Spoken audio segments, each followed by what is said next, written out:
it's Lori from Movida Sewing and Design Studios here in rainy Vancouver. We are putting out our third pattern, and it's going to be our onesie pattern. So if you've been following along, we here at Movida make all of our own patterns, and we teach and show kids and adults how to sew. And we just finished this one with our kids, so we've now just made it about 60 times and feel like we're experts. We have digitized the pattern, and we put it together in a lovely package that you can buy. So I'm going to go through today on how to make the project, and so that you can follow along. I'm going to be using polar fleece to make it, but and then also flannelette. We have both of those for sale on our shop. Each one of them is $12 a meter. And I'm putting it together with orange thread today, just so you guys can see what I'm doing, but we also sell thread on our website. So I'm just going to go over quickly a few of the things that you need. This is the part of the video that I don't like when everyone does it, because it takes so long. So all you're going to need is a pair of fabric scissors. So I got a couple here, and also perhaps a pair of paper scissors, but not necessarily. You're going to need some weights. So we're just using, these are, what do you call it, plumbing parts. You can use anything you want. It's got a weight the pattern down. You're going to need some tool to mark. At Movida, we use friction pens, but you can use chalk. You can use whatever you need to mark your pattern. I've got pins here. We use the flower head pins on my little magnet, super fun. And we also sometimes use clips, because sometimes they're helpful, but you don't need to have all of them. You can have one or the other. Okay, so the first thing we're going to do is we're going to cut out our fabric. And in order to do that, we also have to cut out part of our pattern. So I'm going to show you how to do that. First of all, I'm going to show you my flannelette. So we're going to use this to line the hood and make the pocket. So we chose this really cute one. It's a 1/2 meter. When you get it, it's going to come most often folded in half. It's going to be like this.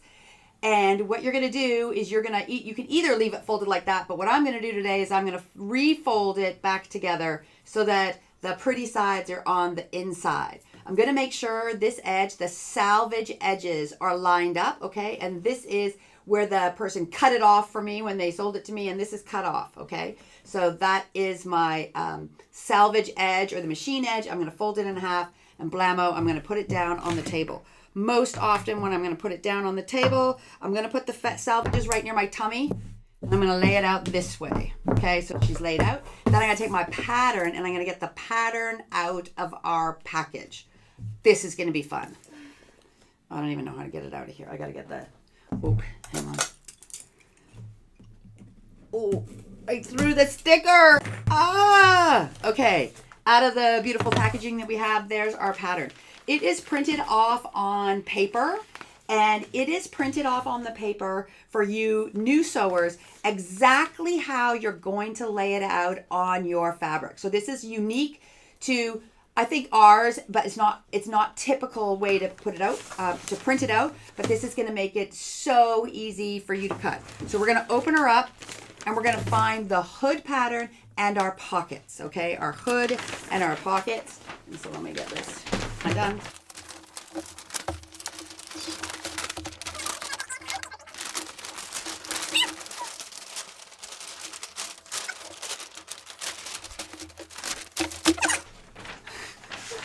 Here at Movida, we have really big tables, but we're doing this on a smaller table because it's more typical of what our students would be using at home, or you guys would be using at home. So I know it seems a little bit crazy, but we are trying to show you that it's totally doable, like on your kitchen table. So I have located it. I have on this piece, I have my hood here, and there's a second one here, and there are 2 pocket pieces. So what I want to do is I am going to cut out this hood and these 2 pockets just to make it easy. So this one, and this one. And I'm going to cut them right out with my paper scissors.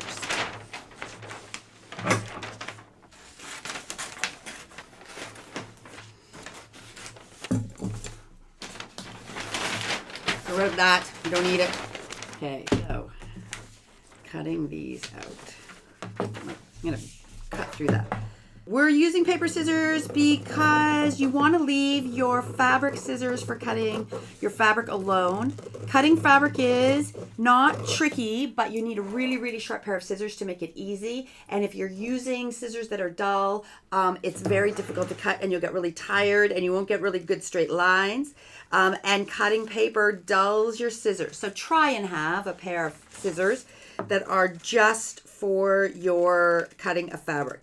If every once in a while, and we're going to show you why today, you do cut through paper, it's not the end of the world. It's just that you don't want to swap back paper, fabric all the time because it does dull your scissors out. Also, if you're not super good with scissors, there are some alternatives. There's electric scissors that are pretty good. They sell them on Amazon. They're like $45. I don't use them because I'm good with my scissors, but also for sewing for me is really peaceful and I don't like the noise. So that's like one of the funny things is I don't like the noise. But I suppose if you had your headphones on or your whatever, then you can get away with it. So you should be pretty accurate when you're cutting this out, but don't sweat it, right? Like it doesn't have to be perfect. This is just a onesie. This is going to be one of your starter projects. There you go. So I got my 2 pockets and my hood. So the fabric that we're going to cut out is doubled over. So when I cut this hood out, I'm going to get 2 pieces of fabric. That's the lining, which means that I'm going to have 1 piece for this side and 1 piece for this side. With the pockets, we've got 2 because we need 2 pocket pieces for this side and 2 pocket pieces for the other side. So in total, you need 4 pieces for your pocket. So I spoke briefly about the edge, the machine edge. It's called our salvage edge, and it's right beside me. It runs parallel to the grain line of the fabric. And that's just one, it's an easy thing, but you definitely have to know what it is. So on all of your pattern pieces, they're going to have an arrow that looks like this, and it is the grain line. And so what you're going to do is you're going to make sure when you lay the pattern down that this is running parallel to the salvage at all times. So you can't put it down like this, you can't put it down like this, you're going to put it down like this. And that is because of the way that the fabric is woven and the way that it's going to shrink and the way that it's going to hang. So, I mean, the project, if you don't use it and you sew your project, it will still come together, but it won't wear well and it won't hang well. One of the other things that I wanted to mention too is that for this project, it's a really good idea to wash your flannelette first. We're going to be using Polar Fleece, which is made out of polyester fibers, and it does not shrink, but this is 100% cotton, and if you put it in the washer and the dryer, the heat will cause it to shrink. So if it's your plan to do that, then you absolutely should. We suggest that you don't put your onesie in the dryer anyways, even though it's anti-pill. Polar Fleece does not really like the dryer. So if it happens to go in, it's no big whoop, but you want to hang to dry. And because of the way that the fibers are, it doesn't really hold on to water, so it dries very quickly. So those are my 2 things. Alrighty, so now we've got it laid down on the fabric. I've got my grain lines lined up. I've got my hood here. I've got my 2 pocket pieces here. And I'm going to weight the pattern pieces down and then we're going to trace around it. Now you can absolutely, if you wanted to, pin it down, but the paper's a little bit thick. So this is how we do it in the studio. And it saves your pattern and it goes pretty quickly and it is the easiest way. So we're just going to weight her down. We're going to take one of these friction pans or whatever you have and we're going to trace around.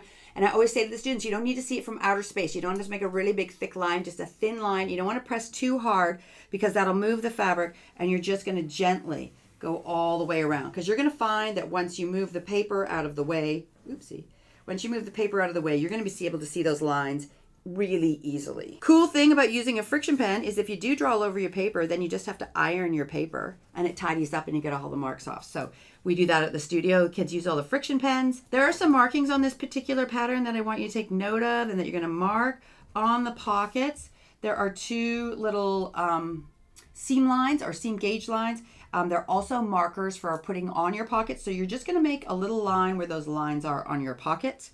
And then we're going to snip them when we cut out. So here we go, all the way around. If you do wash your flannelette, you will want to press it a little bit or iron it a little bit if it ends up being really wrinkly. The next thing that we do is we pin the 2 layers together so that the 2 layers don't shift. So certainly as you get to be a better sewer and more confident with your scissors, you're all good. But when you're beginning, it's not a bad idea. You're going to run them parallel to where you drew, and you don't need a billion of them, maybe like 2 or 3 per side. And that's just to make sure that the fabrics don't shift around on you. While I'm doing it, I'll tell you, we use these super great, we call them daisy head pins. We like them because they're super long, and so you can find the end super easily. I don't love, what do you call it? The ones with the ball on it. I find them hard to handle, and I like really, really long ones. So makes them easier to put in. So these are actually quilter's pins, but they're super great. They are a little bit bendy over steel pins, but I just find that that doesn't come into play very often, that they are bendy, except for my little students like to bend them. A bunch of pins in, about 1/2 inch to 1 centimeter away from the seam, for 2 or 3 per side, making sure the layers come together. So that looks pretty good. And now I'm going to cut them out. So I'm going to take my fabric scissors. Fabric scissors are particular just because they have a flat edge on the one side. The reason they have a flat edge on one side is because you're going to put your thumb in the little hole and as many fingers as you can get in the bottom, is because scissors are meant to stay on the table. So we don't cut in outer space, we stay on the table, and we want to keep that fabric as tight to the table as we can, and we want to do as big as strokes as we can with the scissors without snipping at the end. So the way you're going to want to do is you're going to put your hand down on the thing, not lifting up, hand down on the fabric, scissors down on the table, and you're going to take nice big strokes right on the line, cutting all the way around as close to the line as you can. But you see how I'm not lifting my scissors up ever. I'm not lifting the fabric up or pulling on it. We want it to stay right down on the table, and that's going to give you the most accurate cut. Okay, so once you've got those done, we're going to take the pins out of these ones because we need to finish the edges of this fabric, which means if you have a serger, which you probably don't, you're going to serge the edges, or you're going to do a zigzag stitch as close to the edge as you possibly can so that the fabric doesn't fray. So that's going to be the first thing up, is you're going to go and zigzag around the edges of these. So just while I'm here, because I got to take my pins out anyways, I'm just going to pin the back of the hood. We're going to sew it later, but seeing I've got my pins, so I'm just going to pin around the crown. That way I know I don't have to, it's already cut perfectly, so it'll line up perfectly. Just saves you a step for later. So I'm just going to pin around the crown, and I'll take all the other pins out. And we're going to set that aside for later, and we're going to zigzag our pockets. The next thing we're going to do is we're going to cut out our polar fleece. We are using a little bit of a small table here, so watch me struggle. But the first thing you're going to do is you're going to lay out your polar fleece. Again, normally it comes folded in half. But if it's not, you're going to fold it because you want to have 2 layers of fabric. Let me go here. 2 layers of fabric. There is your salvage again, so that's the machine edge. And this side is going to have it's going to be your folded edge, okay? So I'm going to put the salvage near me, and so I'm going to put it on the table, salvage towards me, and I'm going to lay it out nice and flat on the table. There's the fold in the fabric. And we are then going to take our pattern and we're going to lay our pattern right down on top of the fabric. So your pattern is coming to you fitted to this exact fabric. Polar fleece always comes in 60 inches or pretty much always, if not bigger. So you just have it folded in half. The pattern is printed out, so it's going to fit right on top. You're going to pin it down, and then you're going to cut right through the paper and the pattern and the fabric. So the paper, pattern, and the fabric at the same time. If you don't want to, you absolutely can cut the paper pattern out first and then do like we just did, pin it or weight it on and trace it out. But I wanted to show you this method because this is super good if you're a really beginner and you don't want to mess it up. Because what we find is that people shift their pattern pieces or they're not sure where they're going to go. So we've designed this so you can just print it off. So there's my fabric down. I'm going to get my pattern and I'm going to lay it down on top. Okay, so if you're going to do this on the floor, you might be able to get the whole thing laid out, but we're just going to do it piece by piece. We're going to be able to get the body, the main body, laid out. So again, my pattern has all of the instructions on it. It's got the grain line, so it's telling me it's got to go this way on the pattern. It also, if you need to lengthen or shorten it, there's an opportunity to do that, and that's sort of like a whole nother thing, how to do that, but we're just going to assume that you have ordered the right length and size. Okay, so this is the front and the back. I'm going to cut them out one each, and that's going to give me both pieces of my front and both pieces of my back. I am going to pin it in place.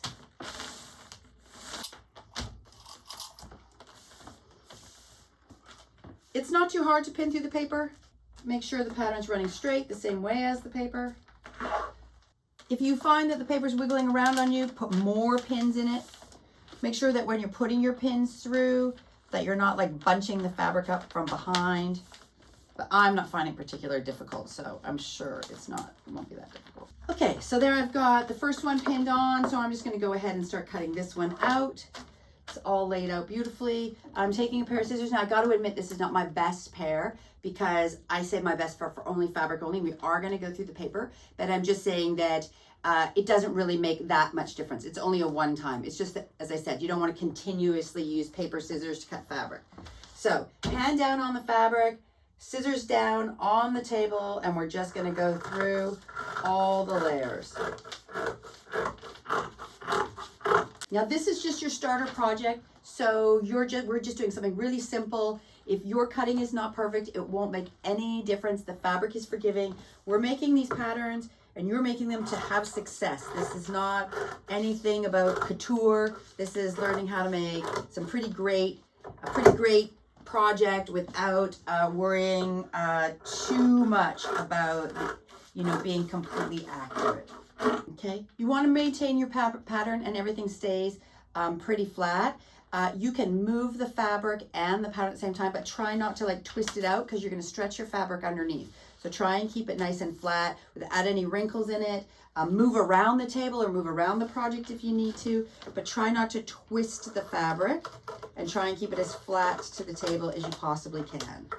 Try and get your corners as accurate as you can. You might have to cut past them a little bit in order to keep them crisp, but they are really helpful markers when you're putting your project together. And if all your corners are kind of rounded off, it's a little bit hard to tell how to line it up.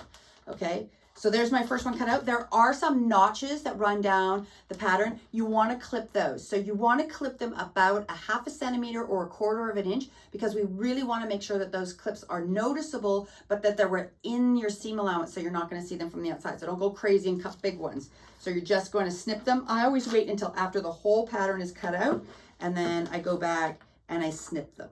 On commercial patterns and stuff, sometimes they're triangles, but you don't have to cut the triangles out. You just need a little snip mark. And in fact, the triangles don't really serve you because sometimes if you're zigzagging, you lose them, or if you're serging, you cut them off. So just snip into the fabric about 1/2 centimeter or 1/4 of an inch, just where those little marks are, and they're going to help you mark up where you're going to put things in. Like this one on the side is telling us where to put our pockets in, so we know where to register our pockets. We want to see it. Okay, so that's the first one. I'm going to go ahead and cut the second one out, take my pins out, and do the next one. So I am just moved my pattern and my fabric down the table. I'm doing exactly the same thing one more time. I'm putting some pins in, and I'm going to cut out my sleeve, which there are 2 of. This is the front placket that runs down the front, and then my hood is right here. So same process again, just moved the whole kit and caboodle down the table a little bit, and I'm just pinning through the layers, and then I'm going to go ahead and cut this out as well. Again, this pattern has some notches on it. Oops, notches on it. So now that I've got it all cut out, I'm going to go back and I'm going to snip those notches. And there's just usually 2 on the back sleeve side by side and 1 on the front sleeve of the sleeve, and that's going to let us know which is the front and the back. So I just thought I would go over some of the last things that you might ask about cutting. One of the reasons why we're really trying to hold that fabric in place, especially the fleece, is that it is a little bit stretchy. And if I start pulling on it this way, the fabric's going to stretch and get a little bit distorted.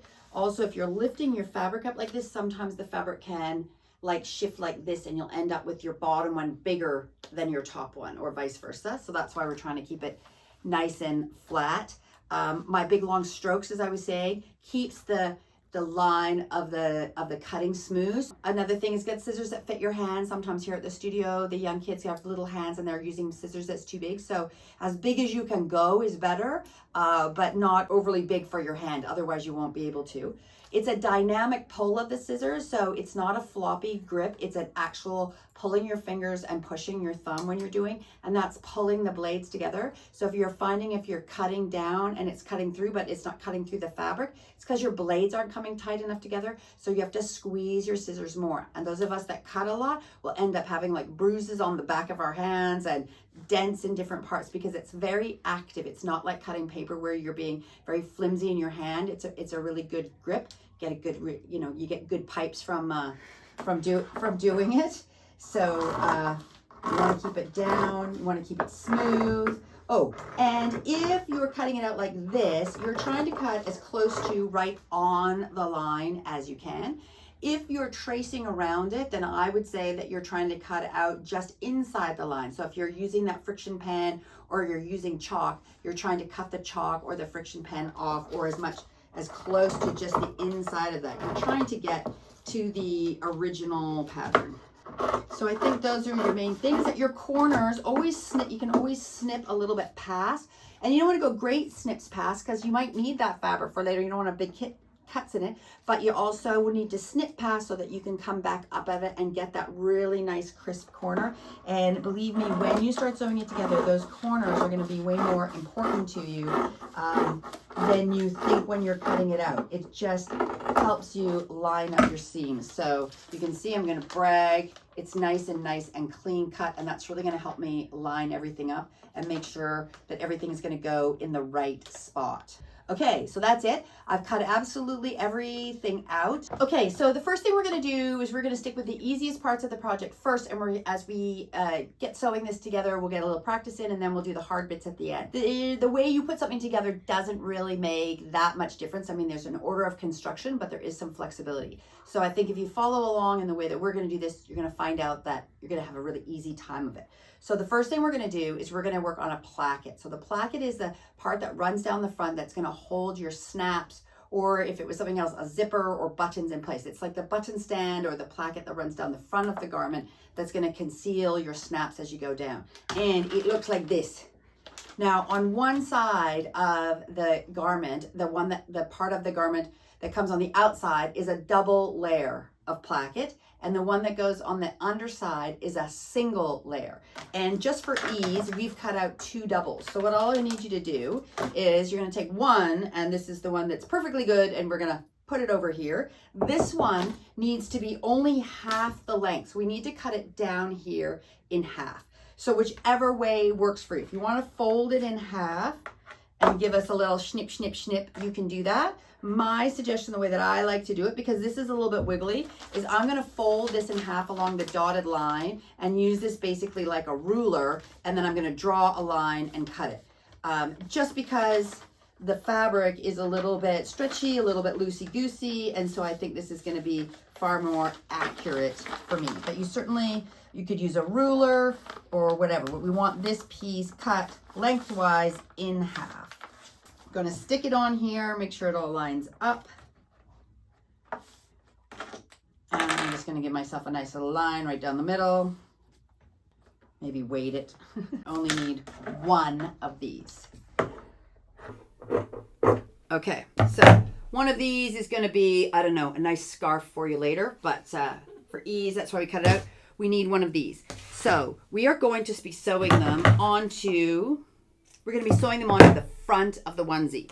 So you're going to take your piece, you still probably have, you may have the pattern still attached to it. Identify the front panel. So this front panel goes like this, and identifying marks to know which one it is that this is the crotch curve, and the crotch curve, or we sometimes call it the J curve, is much smaller on the front and the back. So the pieces look similarly, but the back will have a much bigger curve. And the other thing is that we have cut a notch in the armhole. That's what that is, the armhole. And there'll only be one notch here. If it's the back, it's going to have 2. So those are the 2 identifiers that make it the easiest to know which is the front and which is the back. So we are going to pin the placket on. So I'm just going to take one of these, and this is going to be my right hand side, and on the right hand side we're going to put on the double placket. See, I knew what I was doing. And the double placket, and I'm going to line it up with the top like this, the very top, and I'm going to pin it all the way down to where it ends like that. And I'm just going to do a 5/8 seam allowance straight down, and I'm going to do the same thing on the other side, but it's going to be the single. Okay, so I'm going to pin this down, right sides together. So there is a right and a wrong to your fabric. It's going to go like this. So I'm going to just lay it down on the table and put a couple of pins in. My rule of thumb with the pins is about every 3 fingers. And there is a notch, just so you know, there's a little notch where it should line up to as well. So that should go right to your little notch. You want those 2 layers of fabric to really line up along the edge so it's nice and straight. And it's a pin at the beginning, at the end, and then about 3 fingers in between each one of them to make sure that it stays in place. Fleece is a very stable fabric in this regard. So you don't need a million pins. But the other thing is that as it feeds through your sewing machine, you might find that there's a bit of differential. What ends up happening is the feed dogs will suck the bottom and your presser foot will push the top, and you can find it going, pushing it along. So that's another reason for the pins. It'll keep that from happening so that you don't end up with way more fabric at the bottom. So there's my one on. So I'm lining this up again. I'm going to pin at the bottom, pin at the top, and put a couple in the middle. And I just wanted to give you a little, I don't have enough pins. A little hint is that double check before you head to the sewing machine that you have the butterfly. So what I'm saying is that this one has got right sides together and the crotch is going this way, and then this one is the opposite.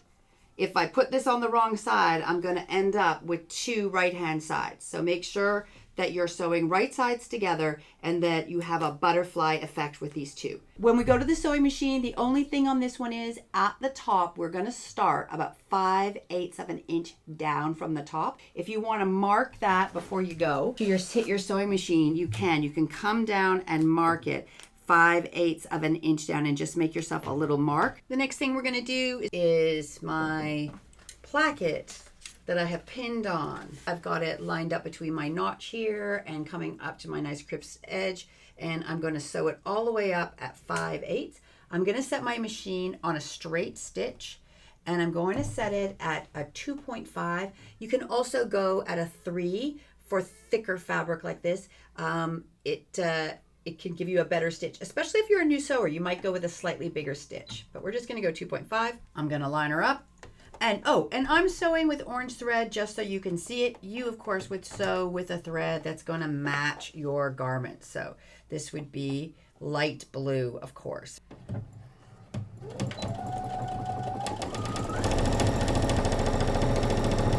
And for this one, the single layer one, right up to the top, I'm doing my back stitch. Looks lovely like that. I'm now going to take my other one. This one is the one with the double placket on the front. So it's got the double. For this one, we're going to start 5/8 of an inch down, or about a 1/2 inch, just a little bit down from the top. It's because we have to flip the collar into it, and do a few other things. So if you can remember, if you forget, you can always pick it out later. But that's what the idea is, to just start a little bit down on that one. And again, we're doing 5/8 seam allowance from the side. I'm not manhandling the fabric. I'm going to have one hand here holding the fabric. This is how I'm going to steer with my rudder. And this one's just keeping it flat and making sure it doesn't get twist when it goes in. It's also making sure, both of these, that the fabric's not caught up underneath. And really, very gentle fingers. You want to keep your hands not moving with the fabric, but it just gently gliding underneath. And of course, making sure we're back stitching at the end. And ta-da, there we go, 5/8 seam allowance all the way down the front. So this is the double placket that we have right here, and we are going to finish the top edge of it. So I'm going to hold it up and I'm going to show you. You're going to push this seam allowance back like this towards the curve of the arm, and you're going to fold this over this way. And what you're looking for is you're looking for those edges to line up, okay, like that. So you can see that the seam allowance is pushed this way. We're going to make this come over and line up like that.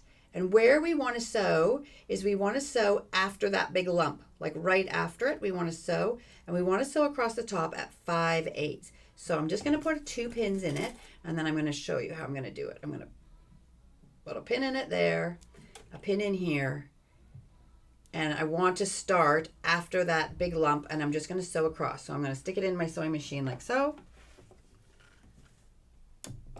I'm going to feel for that big lump.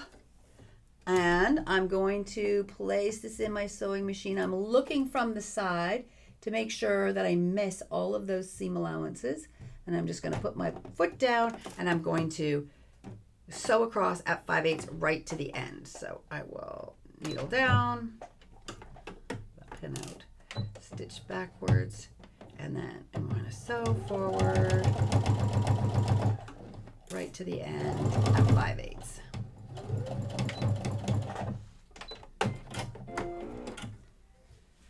So it looks like that. Oh, I went a little far, didn't I? You wanted to start from there. I should have flipped it over, but that's where you want. You want it to go just from here to there. And we're going to do the same thing on the bottom. So you're going to flip those towards the body, line that up. And let's do it the right way, not upside down. Pay more attention to this one than the last one. Easiest way to do it is, here we go. Put it in this way so you can see your stitch line right there. How about that? And you're going to start right at the stitch line. Stick it in my machine, line it up so she's all beautiful and flat. And I'm trying to go from that seam across at 5/8. How's that for being a little bit more accurate? Draw my needle down. Perfect.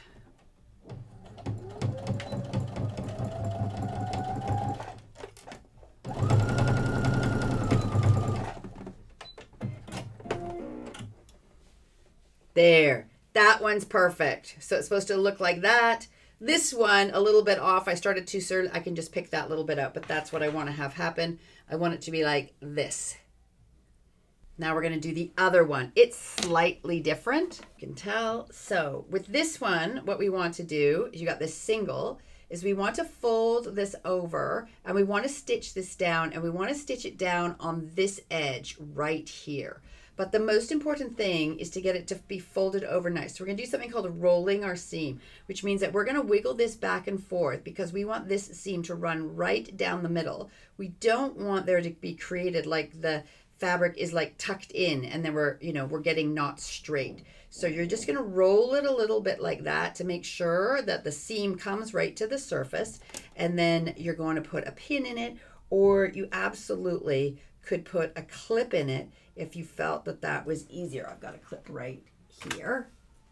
Give you an example, and you can stick a clip in it like that. So we're just going to go down the front, we're going to do that, and then we're going to be stitching with the small edge of our presser foot right here, or about 1/4 inch or 1/8 of an inch from the edge. And we really want to make sure that it's parallel to this. So we're also going to use our needle plate to make sure that we get it nice and straight, because we're going to see it from the other side, from the right side. A few more pins if you want to be a little bit more accurate, but I think I'm pretty good. I want to do a row of stitching parallel to this one, but along this edge. So I'm going to stick this in my sewing machine. I am going to line up my little edge of the foot, or the left part of my foot, against the edge of the fabric. And then I am going to be a little aware of where it lines up over here on my needle plate. So as I go, I know that this is going to be sort of just like showing me a little bit of that. If you wanted to, you could put a little green tape or a marker, but you just want to make sure that if this wasn't cut, perfectly straight, that the line that you're sewing is straight in regards to that, if that makes sense. So again, hand on the fabric, and we're just going to sew down the front.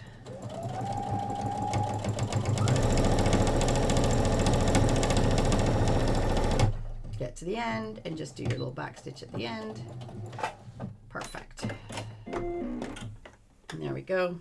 We've made the placket for the snaps to go on, or your buttons or a zipper or whatever you're going to put on. But we're going to put snaps. Okay, so the placket that we have sewn across here for the one that's the double, we are going to flip it over and top stitch it. So actions to be taken are, we are going to clip our corner here. It just means we want to take a little bit of the bulk out of this. So you want to be, don't get in the way of your stitch line. Just take a little bit of the bulk out here. It just helps us flip it. So I'm just going to take a little snip off there. And I'm going to do the same thing at the bottom. I'm just going to take a little snip, not getting in the way of my stitches, not cutting through my stitches there. And take a little cut like that. Then what we're going to do is we're going to flip flop fold the top, as I say. So we're going to flip this so it goes in like that, and you've exposed your corners here. You want to make sure that they're really out nice and tight, right? Nice and square, so they look beautiful. And then we are going to do a little clipping down here. Can you see that? There's a little snip mark right here, and we're going to clip into it right here like that to release it. And we're coming around here, and we're going to do the same thing. We're going to snip it here a little bit, just like this. If you don't, as we go forward, you'll see how that's a disadvantage. You'll know where to clip on it. So you're going to flip this out, and they're going to tuck all of these things in. Boop, boop, boop. And we're going to stitch it down here like that. Okay, so same kind of thing again. It's going to look like that. We did that little clippy bit, so it's going to tuck in. So you want it to look like this at the top, this folded back and that folded in. And we are going to tuck all of those seam allowances in like so. And then we're going to sew down the front. This should overlap this by about 1/2 inch or 5/8 of an inch. So same thing, we're going to fold it over and we're going to pin it in place. Seeing all of these things are nicely tucked in. It looks like this. Seam allowances are all coming in towards the fold up this way, and we're going to fold it over, and then the fold over should be about the same width as your seam allowance. So if you went like that, it would be the same, but we're just going to fold it down. We're just trying to encase it a little bit and make sure, if you want to look at it, that this is the same width going all the way down from top to bottom. So you could measure it with a ruler, but it is 5/8 of an inch in, should line up with that seam there. Again, all that stuff, we snipped it.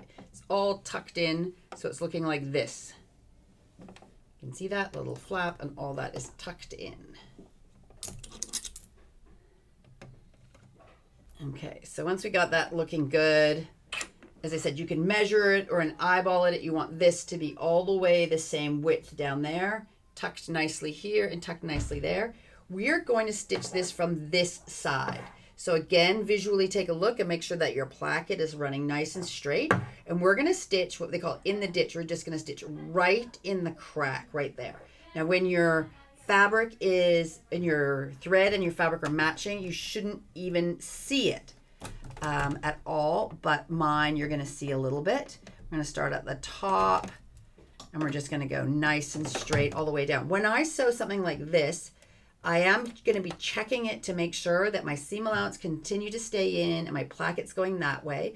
So I will be checking it that way, but I also want to make sure that I'm pulling the fabric slightly apart so that I'm not getting any fold over at the seam. I don't want this to fold over or look bungly. So I'm just going to be checking the back side and then making sure it feels good. My pins are on the other side. With my machine and these pins, I can sew over them. But if you have steel pins, you want to take them out, you're going to need to stop, flip this back, pull your pin out as you come towards it.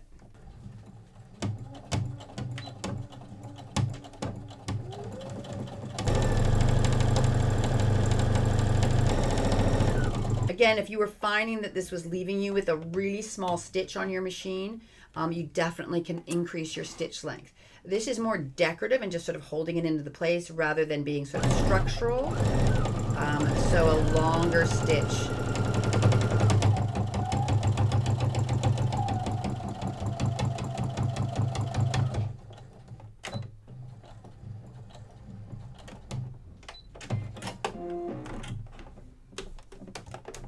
Oh. And there you go. Looks beautiful, but yours you won't even see it. But beautiful. So there is your lovely finished placket. We're going to zigzag our pockets, which means we're going to put a seam finish all the way around the edges of the fabric so it doesn't fray when we wash it. The setup that I do for this on my machine is a mid-size zigzag stitch. So on mine, I'm a 5, and then a normal setup is about 1.4 stitch length. I'm going to put it at about a 2. So I'm just going to make it slightly bigger. It doesn't really make any difference how big or small, just not too giant size. And you are trying to line it up as close to the edge as you can. And technically, when it comes down, you want the left-hand side one hitting the fabric and the right side one either just hitting the edge of the fabric or even coming off is okay. But the closer you can get means the less that this is going to fray. And we're just going to go all the way around.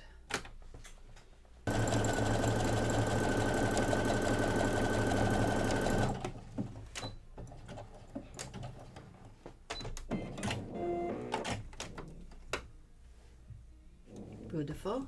So our next step is to sew our pocket bags onto our main body pieces. So we're going to start with the fronts, and we want to make sure that we find the right side of the fabric. So that's the right side, right? Because this now you can see has a raw hem. That's going to be the wrong side. So we're going to have the right side, and then about 9 or 10 inches down from the the bottom of the armhole. So that's your arm sleeve. This is the side. There's a little snippy, and I think it's about 9 or 10 inches down. So if for any reason you lose the snippy, you can just find it. The key is to make sure that we put all our pocket bags at the same length down so that they all line up and that you can put your hands in your pocket in the proper way. So this is going to be going on the front of me like this, and my pocket bag is going to start about here, and so my pockets are going to be right about there on me. If you want them way lower, you can shift them down. Just make sure you move all 4 pocket bags down, but this should work for most of us. So laying your fabric down on the table, find that little snip. I'm going to take our pocket bag. You're going to find one where you can lay it down pretty side down on the right side of the fabric. So it's always pretty to pretty. And we're going to line those notches up. There's a little notch here, and you're going to line that little notch up there with that notch there brilliantly like that. And we're going to pin this, maybe 3 pins. You really want this to stay in nicely and not wiggle so that they all go in at the same spot. So blammo, blammo, just like that, 3 pins or a clip. And we're going to sew this. And we sew everything here at 5/8, but if you want the real trip, you want to sew this at 1/2 inch, just slightly less than 5/8. If you sew it at 5/8, it's perfect. If you want to sew it at a 1/2 inch, which is just slightly less, it works out a little bit better. Not a big deal either way. We're going to sew that on. So I'm going to get the other pieces. I'm going to pin it on. So I'm going to make sure I get the right side up again of my front piece. I'm going to find that little snippy snip right there. I'm going to find the pocket piece that goes on pretty side down, and I'm going to line up my snippy snips. There we go. And pin it on. And again, make sure that you're flipping it over so that you're not putting the pockets, making 2 left-hand sides. So my pocket's going on here. That means that I want the other pocket to go on this side, not on this side. So this is my right side again. So that's all 4 pockets. You can put the pockets on a little later in the process. We find that it's the easiest to put them on now because the onesie gets big after a while. Once you sew the front and the back together or the sleeves on, it gets a bit bulky. So this is the easiest way to get the pockets on while the pieces are still separate.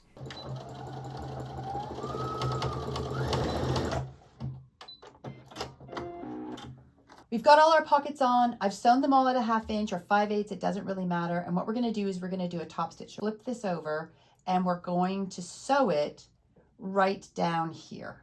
And that's going to hold, when we put the pants together, that's going to hold the pocket on the inside and stop it from squishing out of the pocket bag when you're wearing it. So we're going to use the edge of the presser foot, but what you're looking at is like a 1/16 or an 1/8 of an inch. You're going to do a stitch line nice and straight down here. And what you're going to try and do is you're trying to sew it to both of those layers of fabric. So all 3 layers of fabric.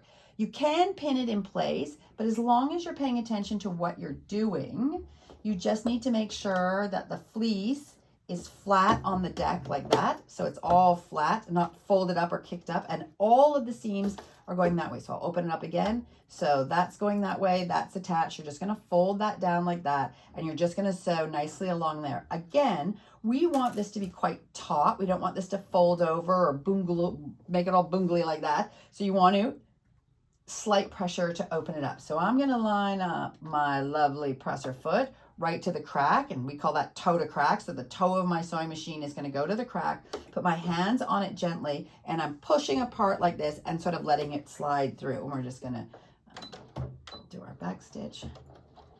And we're just going to nicely and neatly slide through.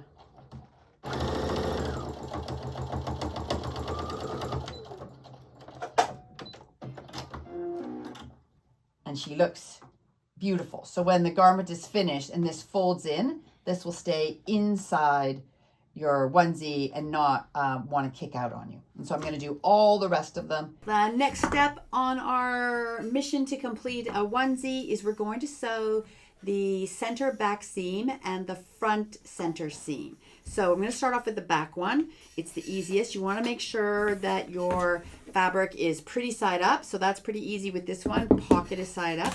You're going to find the match, which is your back. It's going to look exactly the same. And you're just going to lay it on top, right on top, pretty sides to pretty. And you're going to line up what we call the J curve. Okay, so you're going to line those up.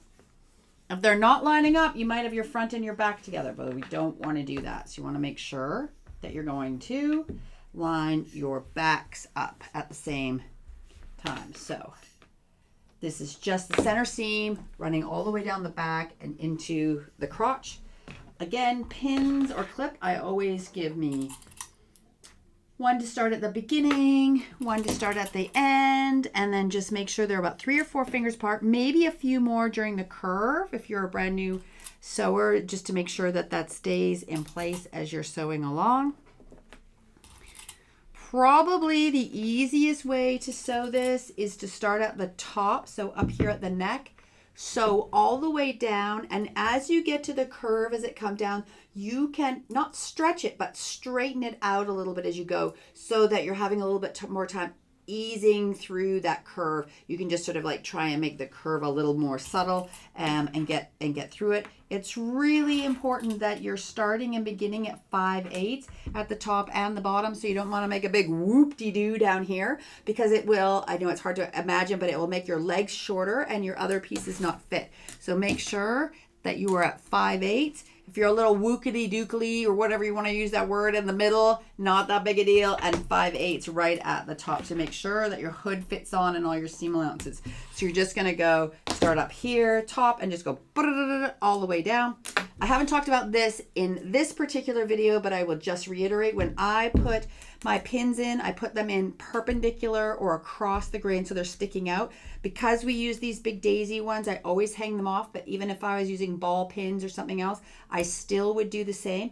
The advantage to this is that, see, I pinned it like this, and now I want to sew from the top to here at the top, means that I can flip it over and still sew it down and get access to my pins. If I had pinned it horizontally like this all the way down, then I decided that I got to sew from this side. I have to start again and take my pins out. So, and I believe it gives it a better hold as well, and it lets you put in difficult areas like this curve down here. It allows you to put more pins in, and it also allows you to take them out easier as you go. If you're watching me sewing, I can slow down, you should stop and just flick them out. Whereas if they're lined up horizontally, you got to stop and pull them out. And if you put them in the wrong way, then you really have to stop and pull them out this way. So this is the way to pin. The only time we pin that way, and sometimes I think that's why we see it, is if you're a tailor or a dressmaker and you're pinning on someone's body, or you're working on something where the garment's inside out and you're looking for a fit.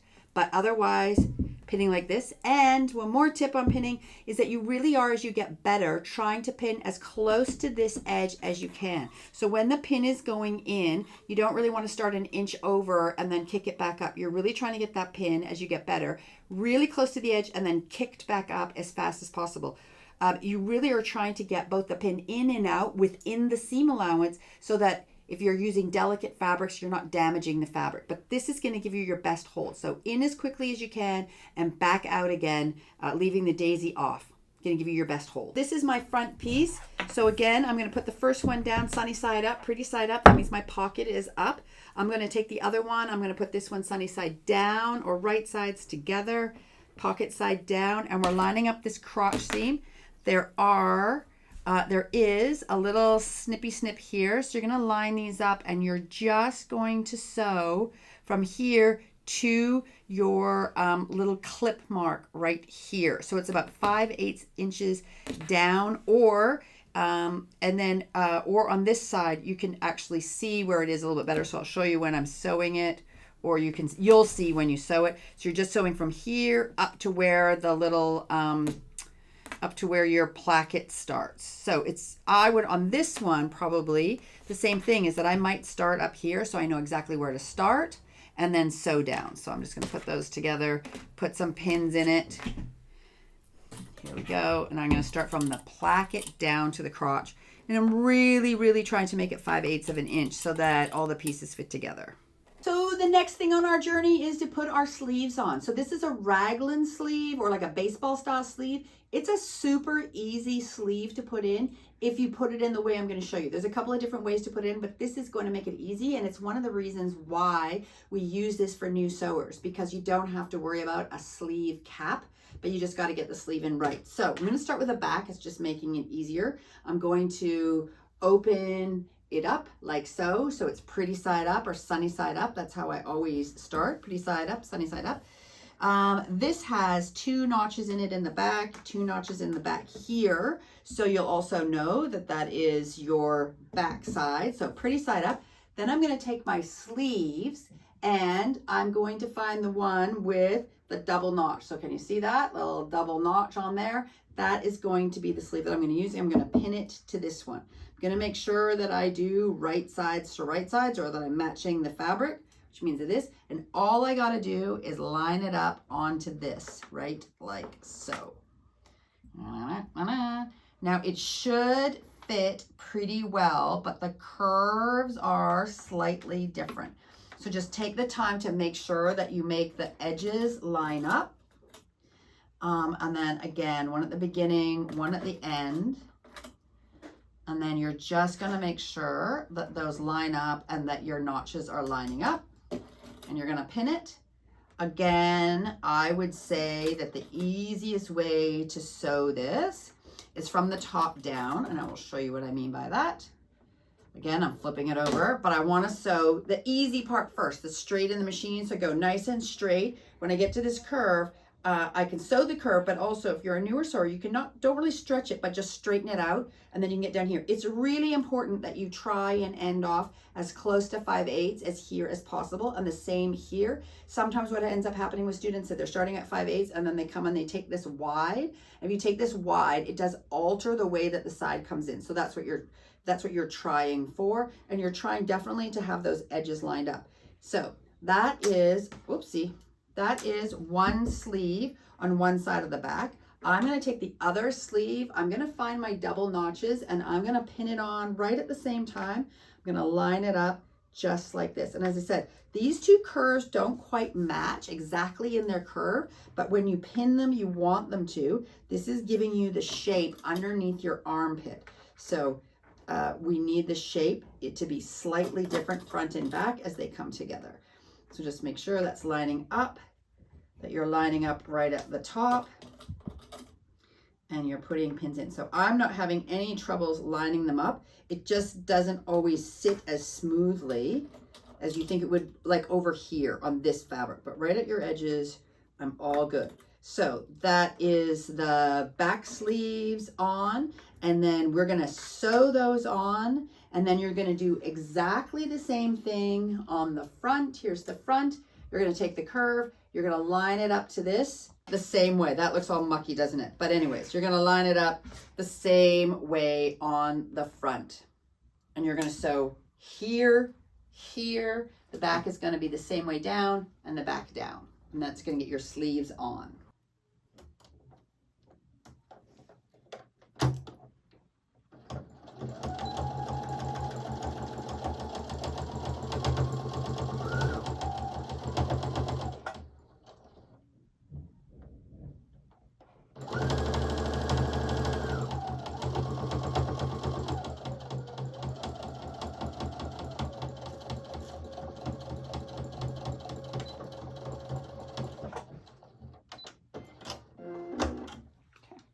Okay, so we've got our fronts sewn together, our back sewn together, and then we just sewed the sleeve on. So now we are this really big, huge thing. So I'm going to show you what we look like, because we just love this part.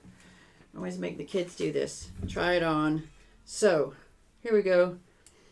There is my front placket over my back, and there is my sleeve, and here's my other sleeve, and they look like that. So it makes it obvious that we are now going to sew the arms together from the armpit to the end, and then we're going to sew the side seam. So we're going to go from the armpit around the pocket and to the hem. So this is the next way to go. It's not always a bad idea to kind of throw it on a little bit and test her out and make sure that you haven't made any major mistakes and that everything's looking good. If your sleeve is way up here, maybe you've got it in upside down, or something's not quite looking like it's supposed to. So you can always throw it on, but there you go. That's what we're going to look like. So we're going to pin it from here to here and then sew it. And then I'm going to pin it from here to here and sew it. I'm going to pin it. I'll show you how to pin it. I'm going to sew it without you watching, because that's pretty straightforward. But I am going to walk you through how to get around that pocket and how to pivot around it nicely. So first we'll pin, then I'll sew it up, and then I'll come back and show you how to sew that part. So I am putting the back side, sunny side, up on the table with my pocket flaps out.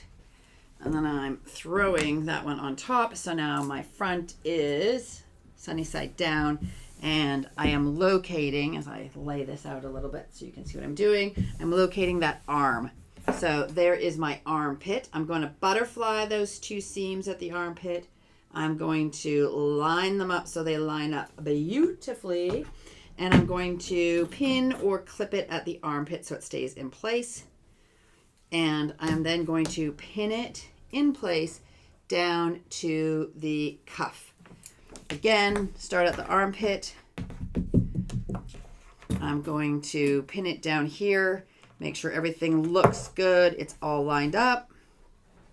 And then I'm going to put some pins in.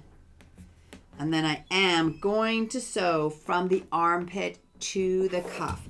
That way we make sure that if it's out of line a little bit, you can trim it off, but you don't want those armpit seams not lining up or getting any puckers in the armhole. So we're just going to go like this, and I'm going to sew armpit down. I'm going to pin the other one. I'm going to sew. You don't need to watch me sew. I'm going to come back and I'm going to pin the rest of it for you. So I sewed from the armpit down to the end, 5/8, and now we're going to stitch down the bottom. So I always say you want to just make sure that it looks like elephant ears are sticking out. So you just want these pockets to make sure that they're sticking out, and we're going to pin from the armpit to the pocket. So hopefully you can see what I'm doing here, and your pocket should line up beautifully. So we're going to put a couple of pins in here. So you're going to sew from the armpit down here, and then you're going to pin around the pocket, so all the way around this pocket. So put a couple of pins in, because you're going to leap off the fleece onto the pocket bag. And then you're going to come up here and you're going to leap back across onto the fleece. Make sure that those pins are not going to get in the way of each other. And then you're going to come all the way down to the hem. So you can pin it all the way to the bottom of the leg. Again, making sure that those line up nicely at the bottom.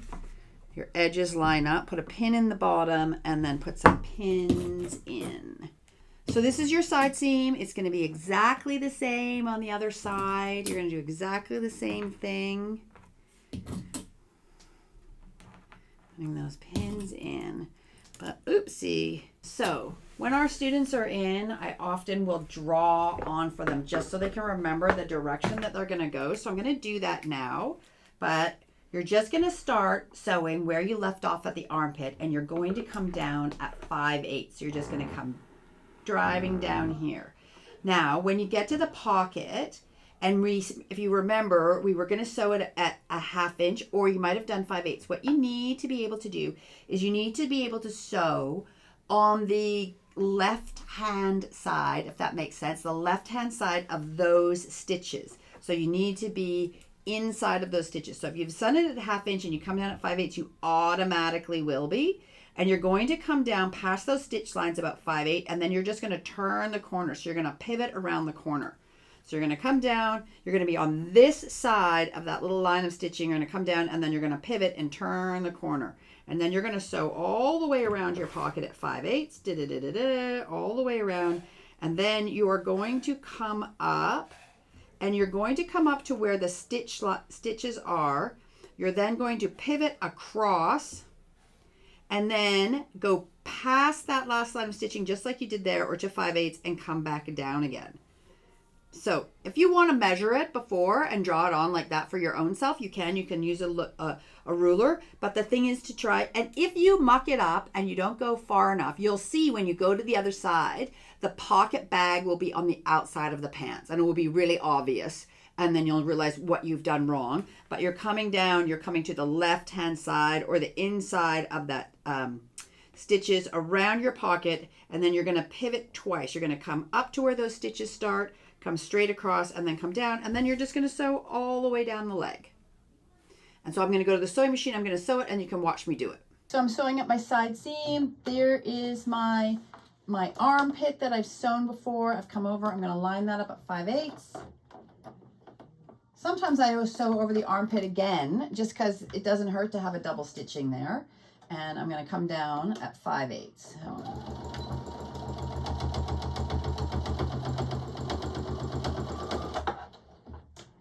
I'm just trying not to get this whole thing on the floor. Okay, there we go.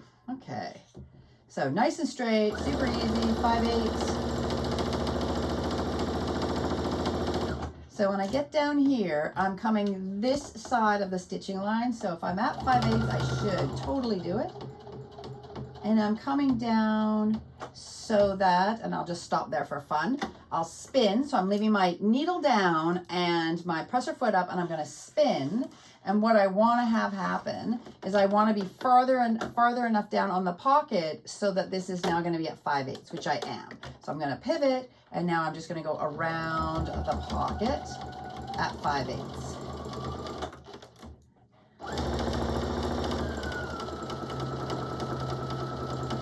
Just moving the garment around because you're really coming around that pocket. So make sure that you're not twisting the fabric, that the fabric that you're sewing is like flat on the deck. So even though this is like a train wreck over here, where I'm actually sewing is not wrinkled, not bunched up. I can see exactly where I'm sewing.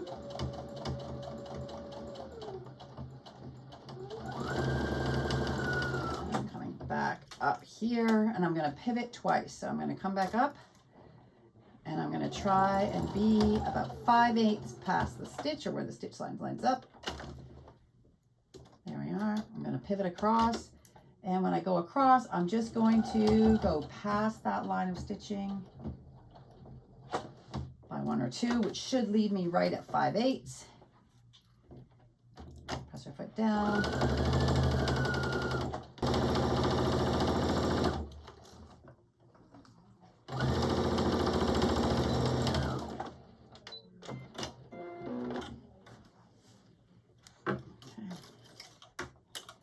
There we go. That's what it looks like from this side. So you don't even see anything. If you've missed it, you'll see that this won't line up here and this won't line up nicely here. Sometimes you'll see a bit of the extra fabric. So you just got to go over and do it a little bit further in. But when you're finished, it should look nice. And so like you're not even really going to see the opening. I got extra threads there I'll pull off. Yeah.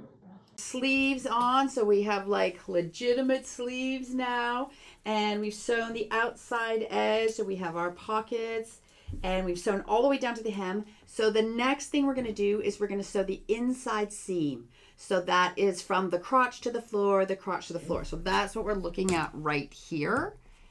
Crotch to the floor, crotch to the floor. Just so you know, our pattern is perfect. So if you're finding that you're laying this down and for whatever reason it's not lining up at the bottom or the top, double check your seam allowances and make sure that you've got everything lined up, because they should line up perfectly based on the patterns as it comes. So you've got your back seam here. Again, we're just going to open this up and butterfly it, and we've got the front one. We're going to open it up.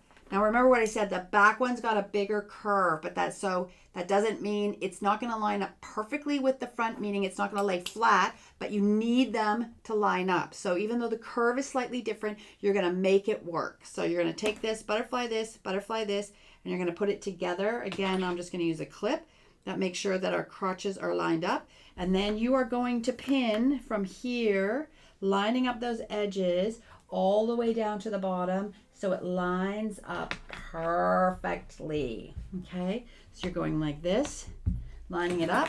Again, you're going to put some pins in it. This is basically a straight line, even though on us, when we wear it, it goes from the floor and up and down, but you can see from the pant, it's a pretty straight line, so it should be very easy to sew. Again, just like we did when we were sewing the side, we're going to go from the crotch to the floor, from the crotch to the floor or the cuff. We are not going to start at one end and go to the other end. It causes too much trouble. With this fabric or any other, that's always my suggestion. From the crotch down and the crotch down, it makes the fabric hang nicely. It doesn't really take any more time, and take it from learned experience. Once you start getting off or it starts to shift on you for whatever reason, you're hooped. You gotta take the whole thing out. So make it easy from the start. Line up your crotches, and then you're gonna pin them down. Now sometimes they look like they don't wanna fit. They do. They are different curves, but that's to accommodate the front of the pant versus the back, right?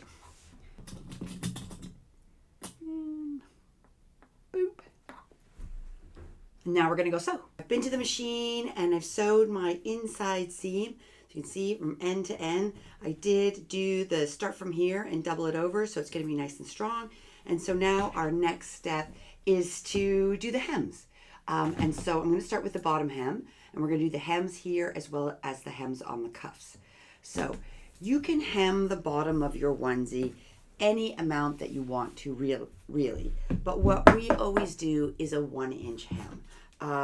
And that just makes it look really nice at the bottom. If you do a much skimpier hem, it kind of makes it look less expensive. It kind of can be cheapy. You don't really want to go much less than a 1-inch as well, because what will happen is when you stitch it and you wear it, the hem will want to kick back up and curl up out to the outside. So 1-inch hem will give it enough weight so that it'll hang straight. So the way that we do this is we take a 2-inch ruler. If you've got one of those, this is the supreme way to do it. The easiest way is to just place the ruler against the edge of the fabric and draw across. And then what we're going to do is we're going to flip it over and we're going to do the other side. If you don't have a 2-inch ruler, of course you can just take a regular ruler and then just mark it across at 2 inches. So you're getting that 2-inch line. We want to make sure it's nice and flush with the bottom, or that you've got a nice 2-inch line, and blammo, there you go, 2-inch. Then what we're going to do is we're going to fold it up and we're going to pin the edge of the fabric up to the line. So the easiest way to do that is you sort of go like this and butterfly your seams if you can. You're just going to flip it over. You're going to flip it over, and so that edge lines up with the line. And then we're just going to pin it. When you're pinning, you want to make sure that you're pinning in and out of the thing that you're going to sew, and that's going to be the hem. So we don't want to go into the leg and then out through the hem, because that'll just pull right off. What you want to do is you're going to go into the hem and pop it back up again. And it doesn't matter on this one which way you go. Technically, you should be going this way so that your daisy pins are hanging off as you sew. But I don't know, maybe because I'm right-handed, whenever I'm doing my hems, I tend to go this way, but I'm not pushing my pins so far as that they're going to stick off the end and poke me.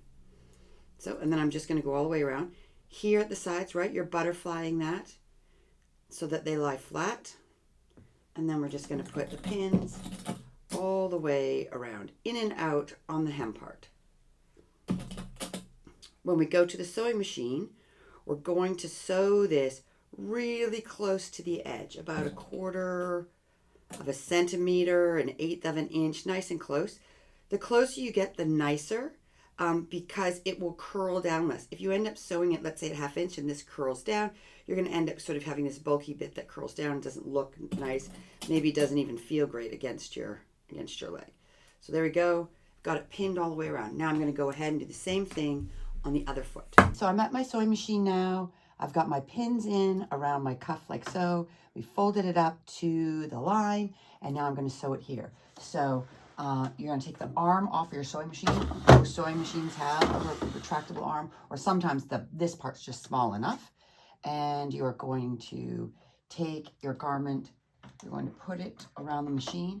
To make it look nice, you always want to start from the inside seam, because when you come back around and you're trying to line it up, sometimes it's messy when you want to line it up. And so in sewing, we always want that in the least visual place. So on the inside seam of the cuff is where you want that to come together, so that you're not seeing it on the front of your pant or on the outside edge. On my machine, what I'm going to do is I'm just going to line up this edge of the foot against the edge of my fabric, and I'm going to sew all the way around.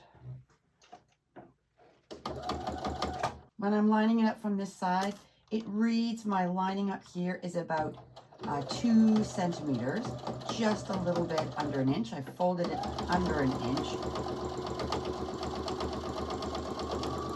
but I am sewing that little bit away from the edge, so that's accounting for.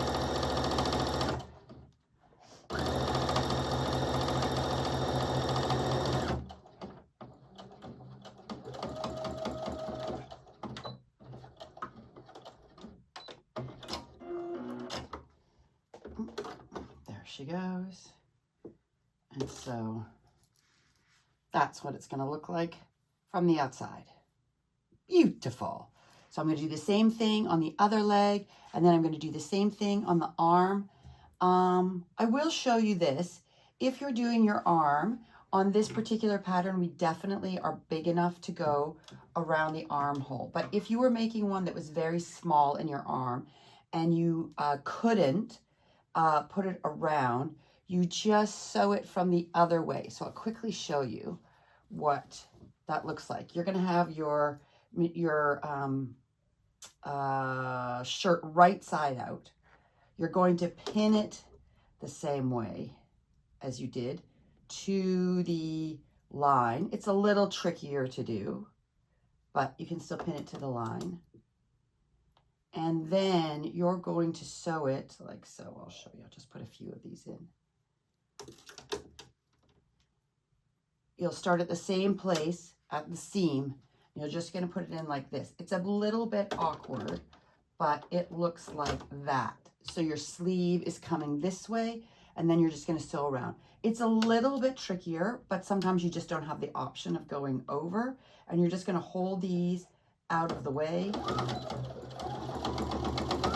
as you go around. And of course you can do this on your leg, but there isn't any need to, because you can fit it around.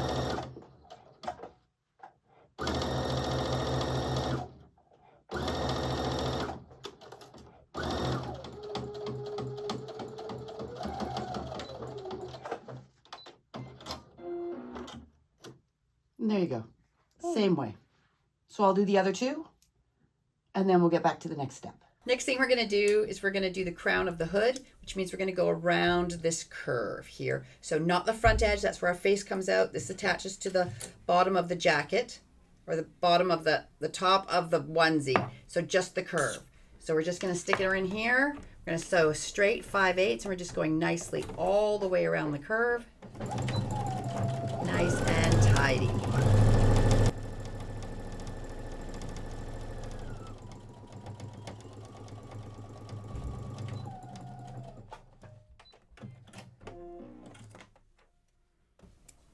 Beautiful, just like that. You take your pins out, that one. And while we're sitting here, we have pinned the same thing on the hood, the outer hood, and we're going to do exactly the same thing. We're just going to sew right around here at 5/8.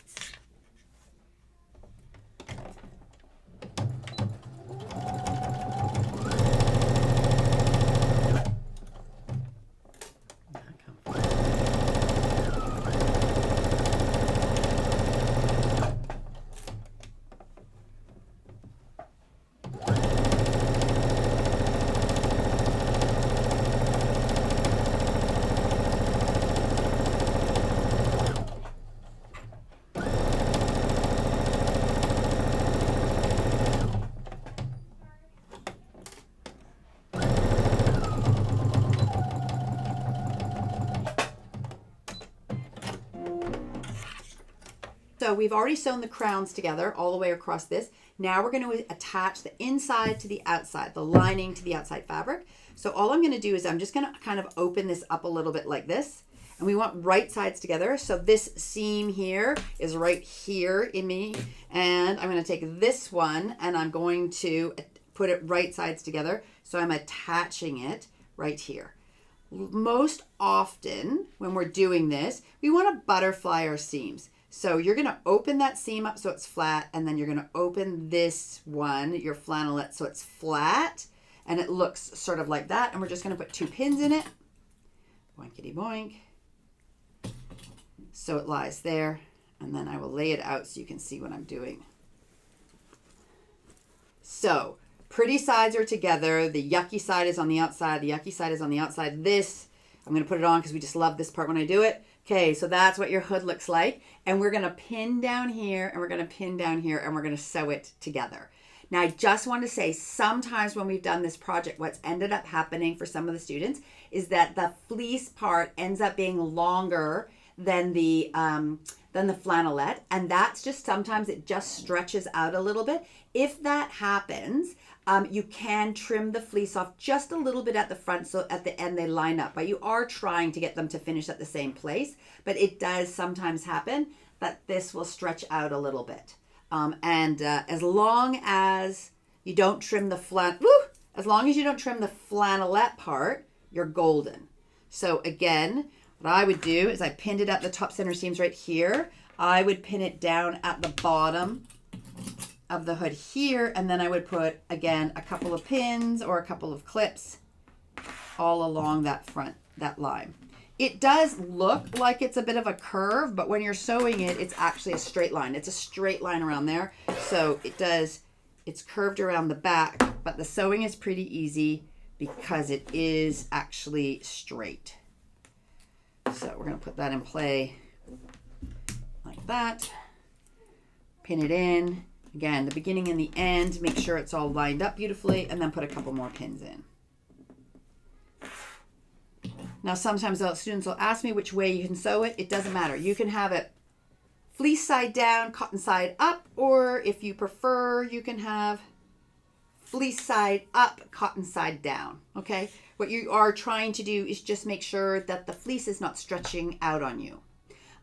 Another thing, if you're a little bit nervous, that oftentimes we'll do is we'll start at the crown, which is at the top, and sew from the top down to the end, and then from the top down from the end. And sometimes what that does is if the fleece is stretching, it's stretching evenly on either side and it's coming out the bottom. If you're finding your fleece is stretchy, because sometimes fleece is stretchy, and you start here and you go this way, you won't get that center seam to want to line up. You might get some puckers, and you might end up with one side longer than the other. So if you're a little nervous, center down and center down is an easy way to go to make sure it goes in without twisting on you. We are back with our hood. I've pinned it, and we're just going to sew 5/8 around the top. I'm going to do the easiest way to make sure that it doesn't get wrecked. I'm going to start at the top, the center seam, and I'm going to make sure that that is flat and butterflied, and so is that. I'm going to stick it in, and I'm going to sew it at 5/8.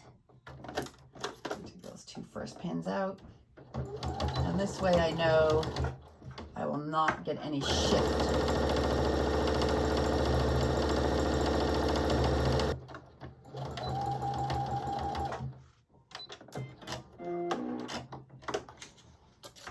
Ta-da! Okay, so I've gone and sewn my cuffs and the of my sleeves and the hem of my pants. This is what it looks like from the inside. I haven't cut all my threads yet. That's what your seam should look like on the inside. We are going to go ahead and attach our hood. I'm going to turn this right side out so that we have it right side out, and so also you can see that that's what your cuff is looking like. This one's already out from when we sewed it before, and we'll pull the rest of it out. It's looking really good. It's looking really good. Okay, so our next step is to attach the hood. So this is the neck of the your onesie right here, and this is the hood, how we've sewn it. So not a bad idea if you want to clip or trim this seam on the back. It makes it curl better at the back. Sometimes if the fabric's a little bulky, especially if you have a thicker fleece, or it can like kind of give you like a stepped or an uneven curl. So I do on my big curve, just snip into it a tiny little bit. But you could achieve the same thing if you wanted to trim it off. And now what we're going to do is we're going to flip it, and I'm going to do the same thing on the flannelette. So I'm going to find the curve, the back of the flannelette here, the back of the head, and I'm just going to put a couple of clips in just at the crown or the head. It makes it turn a little bit nicer. Then we are going to flip-flop and fold the top. We are going to turn it right sides out. So you're going to pull it apart right sides out, and then we can sort of tuck the inside in a little bit if you want to see what it looks like. So that is our hood. Okay, so we are going to attach this to the neckline. So the way that we're going to do that is we're going to go step by step. We are going to attach just the fleece layer. We're going to line up our center back seam here with the center back seam of the hood, and then we're going to walk it around to the front. There's a notch in your hood that should line up to your shoulder seam as you go around, so you should make that notch, and then you're going to come all the way around to the front, and I'll show you what happens when we get there. So butterflying all those seams as we go along. We're just going to go all the way around. I'm putting 2 pins in so that I can keep that nice and flat as I go around. So I'm pinning on each side of those seams as I go. As I'm coming up to this side, I want to come all the way to the end. So I'm coming right to here, and the end is the end of my fleece. So I'm coming all the way up and lining up the fleece to there and pinning it in place.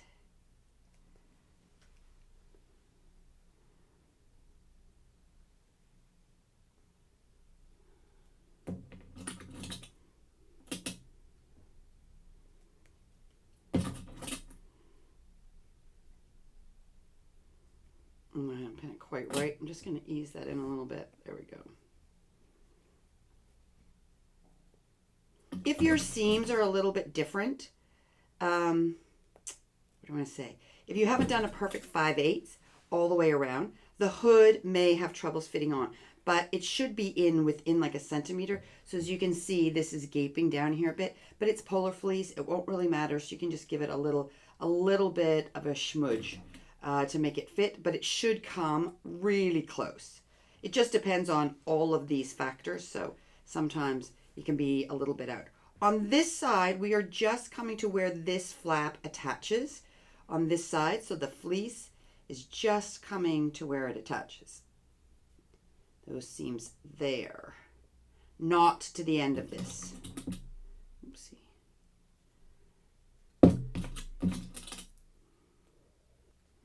Okay. And now we are in. And we're just sewing this layer together from this seam here where the flannelette attaches at 5/8 all the way around. Go nice and slow. It's curvy. Try and make sure that those seams here lay flat, and then come all the way across here, and you're going to stop right at that seam there. So there I am pinned down all the way around. I am going to sew it from the side that has all the seam allowances because I really do want those to look nice. So I'm going to flip it so it goes like this. I'm going to make sure that this is out of the way. We don't want to touch that. This is going to go like this. A little bit awkward, but we're going to set it in there. Wheel it down to make sure I get it in the right spot. I think so. A couple of stitches forwards, and then back, and then here we go.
did want to point out something while we're here, if you can see it over my shoulder.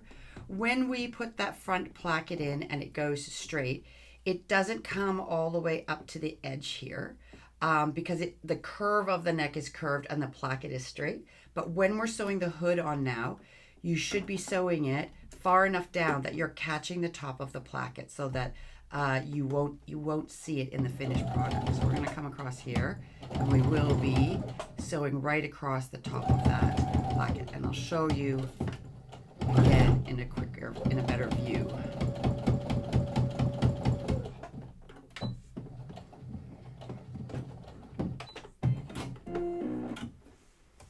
So that's what it looks like, because this placket is straight and this line is curved. This, when you put it on, was headed down. So if you see that, you're totally fine. We're going to stitch it on just like that.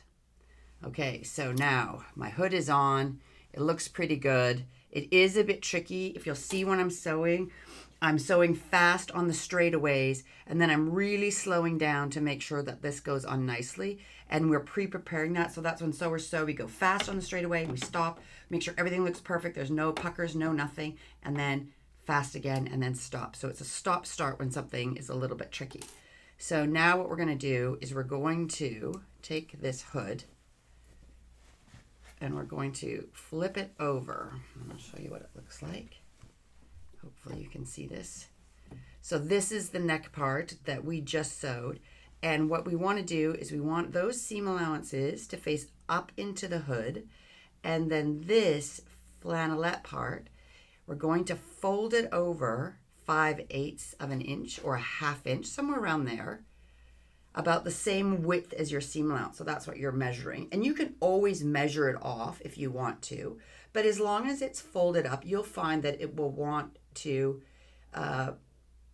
fold up easily the right amount. That's what I'm saying. So as long as it's somewhere 1/2 inch or a centimeter, somewhere like that, this is going to fold up like that. And you're going to cover that up, and you're going to go like this. So it's a little bit tricky. I'm going to turn it around because I'm going to get my hand under here. And I'm going to fold this over and kick this up.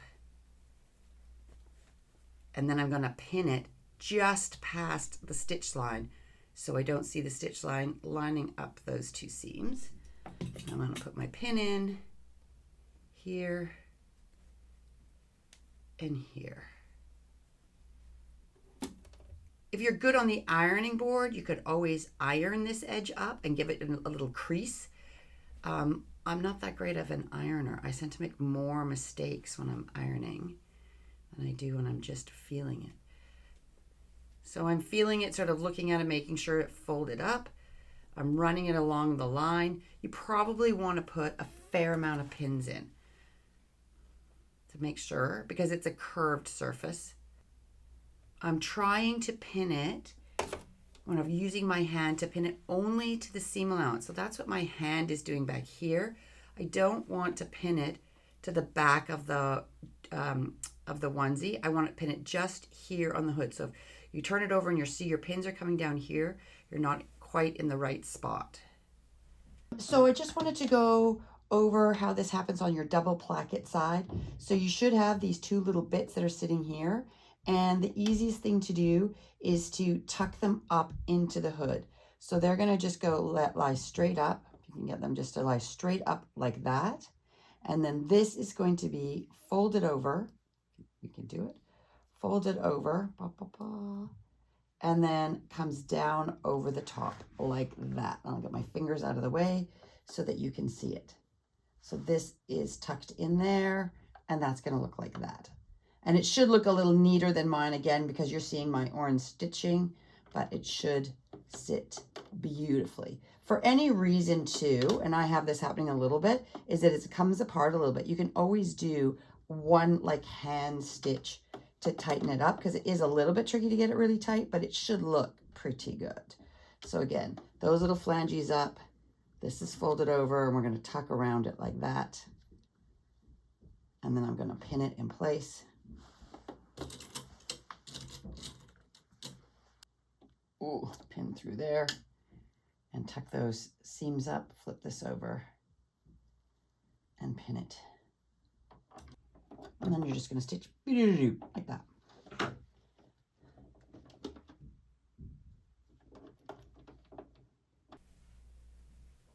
It's just fleece and flannelette, so you just make it go. There.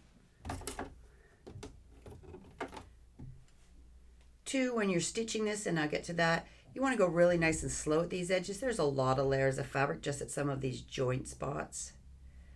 So the idea is just go nice and slow.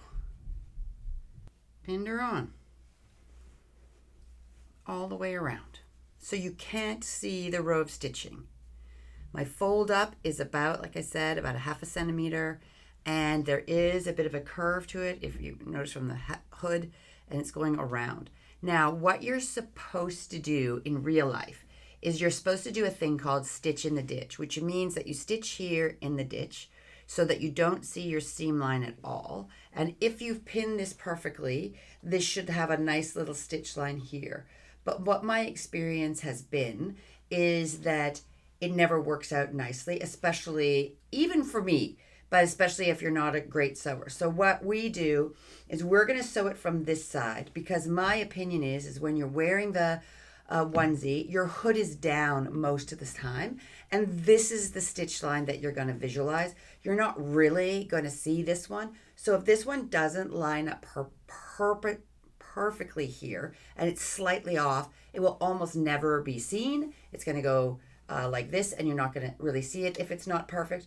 If you want to try, you absolutely, the right way to do it is to sew it from this side perfectly, and that if you've pinned this perfectly, this should line up great. But it's a little bit tricky, and we're just doing hoods, you know, for fun.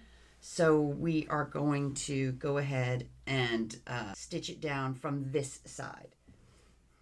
And I do want to get nice and close to the edge for sure. And I'm going to try and make sure that the fabric underneath doesn't pucker or roll over. We'll see how it goes.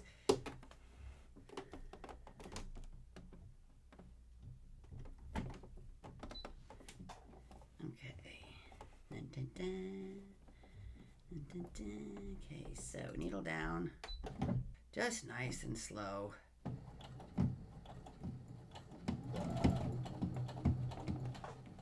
If you're having trouble making it go, definitely give it a little help. You could also increase your stitch length a little bit. Sometimes if you're having trouble going, your machine might be doing really tiny stitches, and you definitely don't want that. So there's a fair amount of seams. So I'm going a little bit slow again. I'm giving it a little bit of pull from the back end.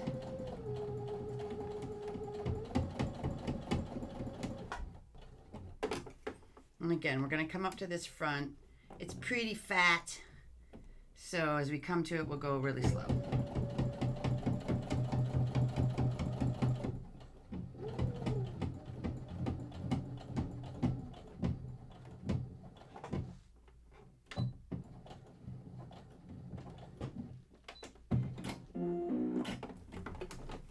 And she's out. So I'll show you what she looks like. Also down. So if you do a nice job, even if you're seeing that stitching, it looks pretty, it looks okay from this side. And then I'll flip it around. Just give me 1 second. I'll take all these pins out. And flipping around to the other side. This is what it looks like from the other side. So you can see, especially because I've got orange thread, that that you can see it a little up and down, but when you've got your matching thread, you're almost not going to see it at all. So she looks good. Okay, and then the next thing we're going to do is we're going to top stitch the front of the hood now. This is going to stop this from coming out and just keep the hood inside. Again, we're going to do one of those things where we're going to roll this a little bit to make sure that seam comes out. So that's that little seam roll. And you do sort of want on this one to be straight up. You want the fleece to come around a little bit rather than being right on the edge, so that when you see it from the outside, you're not going to see any of the lining. So the fleece is going to come over just a little bit so that the flannelette doesn't come to the center of the rollover. It's sort of like on the inside, just a little bit. Not a big deal either way. I mean, it would look really cute if it came all the way around, but it just does, that's not the way it's supposed to be. But, and we're just going to pin it in place. And I'm going to stitch around. Now this time, this is kind of a top stitch decorative stitch, meaning like it's just to hold it in place. It's not really functional. And so you want it to look aesthetically pleasing. So you want to do at least 5/8 from the edge all the way up to like maybe 1 inch. 1 inch might be a really nice spot to do it because it would be repeating the size of this. And sometimes that's nice to, like, that's your cuff, sorry. Repeating the same sort of seam allowance or the same sort of seam distance. And so it just, they play off of each other if you see it. So that's where I'm going to go. I'm going to sew this at, actually what I'm sewing it at is about 2 centimeters. So it's going to look like it's as far as that. I'm just putting my pins in. And again, yours is going to look better because you're going to have matching thread. Pin it all the way around. I'm going to set it into my machine. I'm going to line this up with the 2. And I'm starting just right at the where the hood starts on my machine. And I'm doing that just because I'm going to repeat this distance that I got on the cuff and the hem from the edge so it looks the same. But as I said, it doesn't have to be that. Needle down. I'm just double checking, making sure that my flannelette hasn't inched up on me or scooted into my sewing area. Again, not twisting in there because it's sort of floating around in there. So I want to make sure that it looks nice. And then just to the bottom of the hood.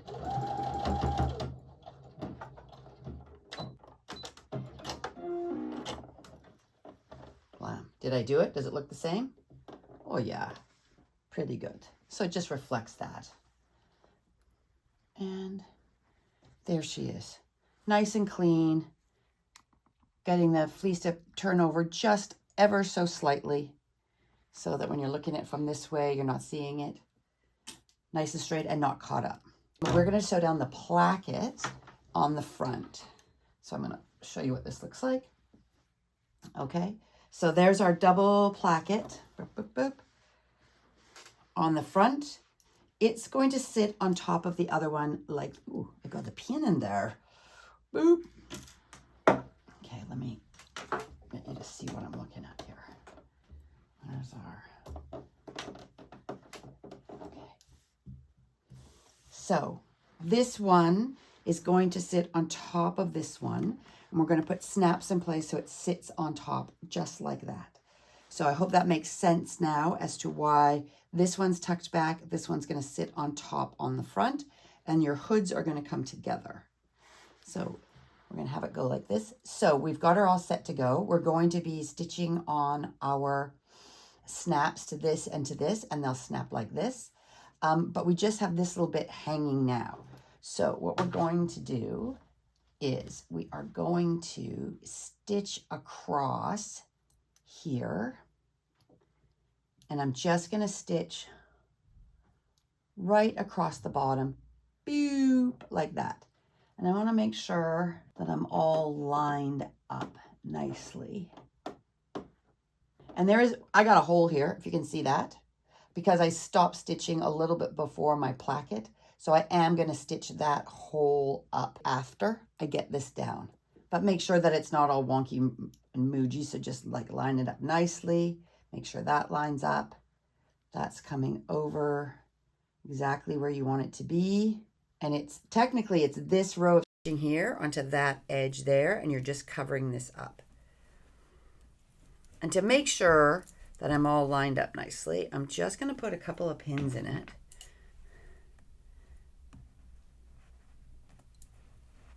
So that I know that I'm double check that I'm lined up at the top as well. Make sure I haven't made any errors. Nope, I'm going to line up beautifully at the top and beautifully at the bottom, and I'm going to stitch that up. So that's where I want to be. So what I'm going to do is I'm going to stitch across here. Now, if that is too much for your machine, because it's very thick right here, because it's a layer of this, 2 layers of this piece, and then 4 layers of this. It gets really fat. You can just hand stitch this across. Just go do a little ladder stitch and just stitch it across if that's easier, but I am going to show you how to do it on the machine. There we go. Okay, I got it on. So I'm holding it up to show you how nice it looks. It's all squared up. It's looking beautiful, and I'm just going to stitch across here. I definitely will make my stitch bigger, so I'm going to make it a 3 or 3.5 because it's so thick, and I'm just going to go across here. Then I can go back in if you want, and I'll stitch this so it just tightens up here with the sewing machine, but you can also hand stitch it across too if you're finding it difficult to get in there. A little bit awkward to get on, so take your time, line her up. Well, I got the arms all mangled up. Okay, here I go. Okay, so I've got it all lined up. I'm going to drop my needle down, and it is really thick, so I'm going to give it a little help with my crank.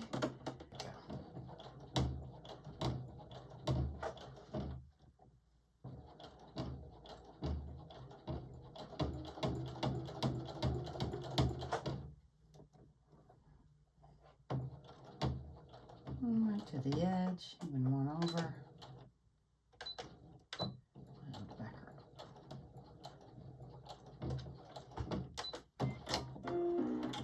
up. Come out. There we go. Again, I'll say it one more time. Mine's in orange, so you can see it. I'm just going to stitch that little bit up in there from the inside. And again, it's a little bit tricky. You're just going into here to sew that little bit up. If you can't get in there, absolutely just give it a couple of quick stitches with your hand stitching.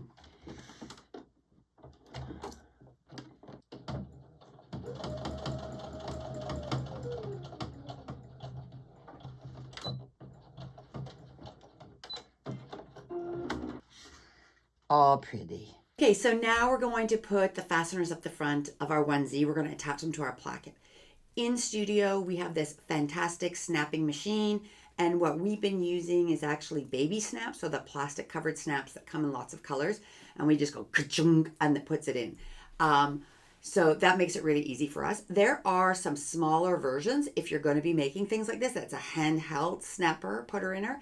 That one is lovely and it works as well. We don't think that using buttons is a great way to go because putting buttonholes in polar fleece is tricky. The fleece wants to stretch and they stretch out, so we've opted out of that. Sometimes people put zippers on the front. Again, that's a little bit tricky for our new sewers, and getting it under the placket because you don't want the zipper against your body. It just adds another dimension. So we think this is the easiest way to go. These are sew on snaps. Now what I've got today is I've got metal ones, but they do also come in lots of colors and they come in clear. So I'm going to use the metal ones today so you can see what I'm doing. Okay, so when we're in our studio, we use a tool that looks like this, and it's super handy and helpful. And it allows you then to measure equally between where your snaps are going to go. So we would lay this down and measure it out and figure out where we want our snaps to go. And then we would take a friction pen and we would go mark, mark, mark all the way down. When we're doing this, and what you want to remember is that you want the first snap quite high to the top, not on the very edge, but quite high. If you go down too low, the top flap will like flap down. So you want to go pretty snug. And you don't have to go super close to the bottom, about that far. Although you don't want to leave a big distance from the bottom either, because then, whoop, you're going to look inside. But maybe like around 2 inches or so from the bottom, or 1.5 inches or so from the bottom is super good. On the pattern that we've given you, there are things called drill holes. And what they are, they're just the marking on this actual placket for you to mark it. So you don't have to do this tool, you don't have to get anything out. You're just going to take this. The easiest way I would say to do that is where the drill holes are, just fold the paper back just where the holes are. And then you're just going to lay it against your fabric. And remember, and it's going to be longer because there's seam allowances on there, but you just center it. So the first one at the top is about 1/2 inch to 1 inch from the top down. So line that top one down so it's on there. And then you're going to just make your dots. And we want to go right down the center of this placket. So I'm going to use a friction pen. and I'm going to make my marks.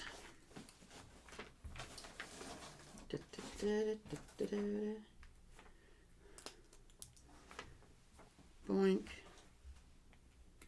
boink, boink, boink, boink.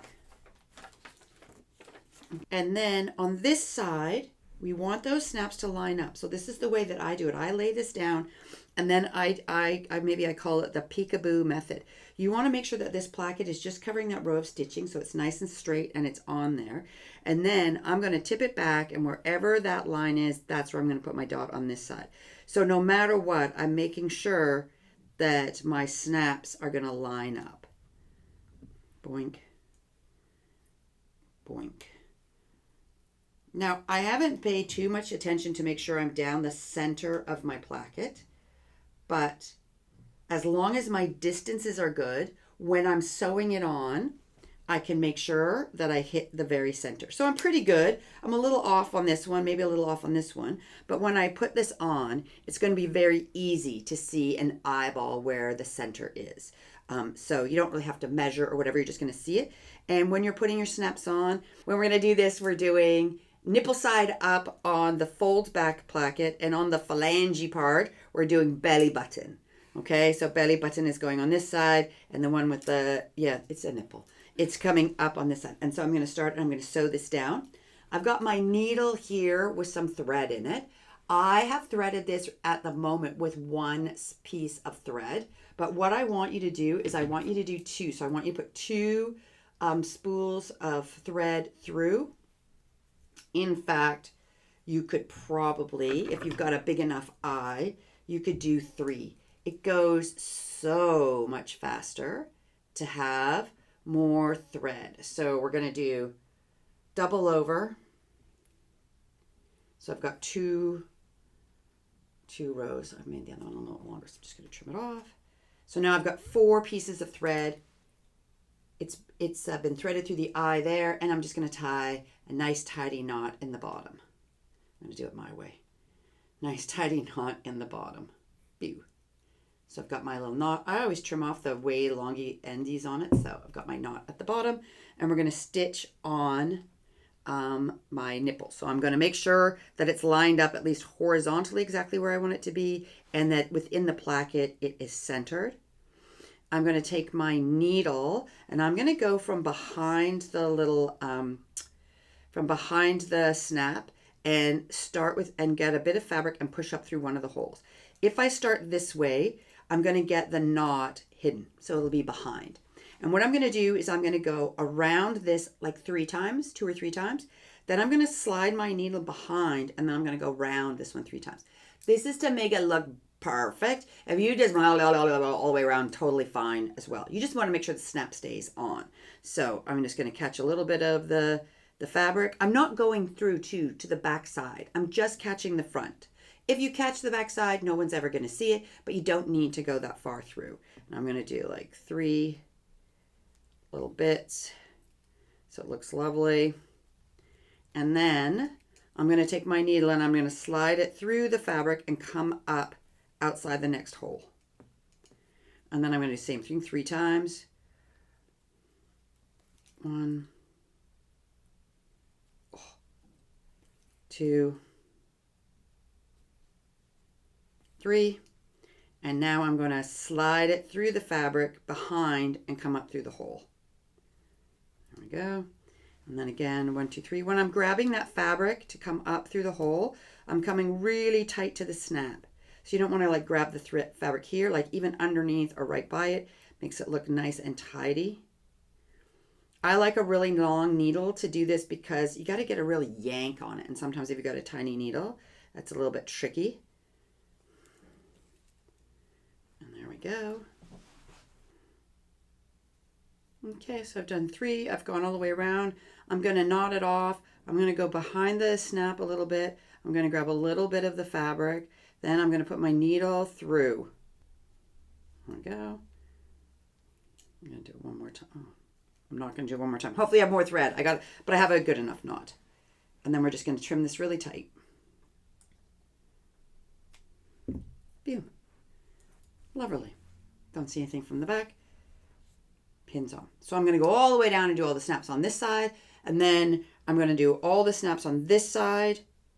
And they're done exactly the same way. 1, 2, 3, 1, 2, 3.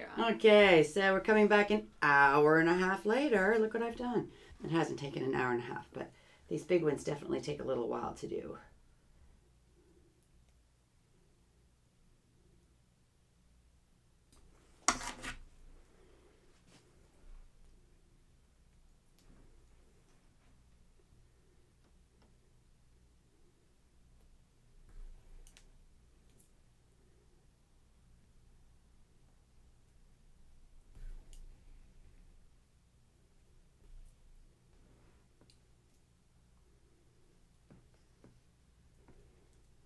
Okay, the last little stitch. Metal snap's a little tricky to put on, as if you pull the thread too tight, the metal can actually cut through. So you're doing a multiple of stitches, pulling it taut, but not really pulling it like super tight. Making sure you go enough times, because you're going to be yanking on these to do them up and undo them. Make sure that they're nice and straight on there so that they line up. And so, nice little peaceful job. Boom. There we go.